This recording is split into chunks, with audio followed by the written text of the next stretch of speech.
तब्बल 22 वर्षांनंतर महानगरपालिकेनं घरगुती वापराच्या पाणीपट्टीत 900 ते 4000 रुपयांपर्यंत वाढ केली आहे। महासभेत प्रशासक यशवंत डांगे यांनी या दरवाढीला मान्यता देताच यापुढे आर्थिक वर्षात 200 रुपयांची वाढ करण्याचा ठरावही करण्यात आला। सन 2025-26 म्हणजेच नव्या आर्थिक वर्षात 1 एप्रिलपासून ही करवाढ लागू होणार आहे। त्यामुळे नळधारकांना अर्धा इंचीसाठी 2400, पाऊण इंचीसाठी 4800 तर 1 इंचीसाठी 10,000 रुपये पाणीपट्टी भरावी लागणार आहे। सन 2003 मध्ये अर्धा इंचीसाठी असलेल्या 806 रुपये दरात वाढ करून 1500 रुपये पाणीपट्टी निश्चित करण्यात आली होती। त्यानंतर सन 2016 मध्ये केवळ व्यावसायिक आणि औद्योगिक वापराच्या पाणीपट्टीत वाढ करण्यात आली।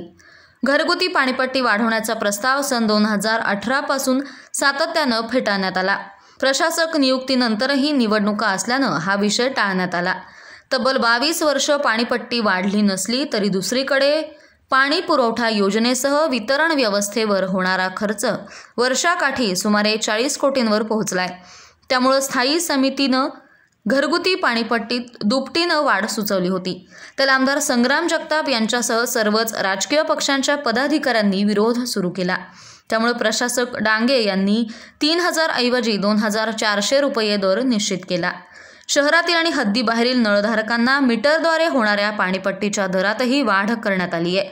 ज्यांचा पाणीपट्टी दरवाढीला विरोध असेल त्यांना मीटरद्वारे नळ कनेक्शन घेता येणार असल्याचं महापालिकेनं स्पष्ट केलंय।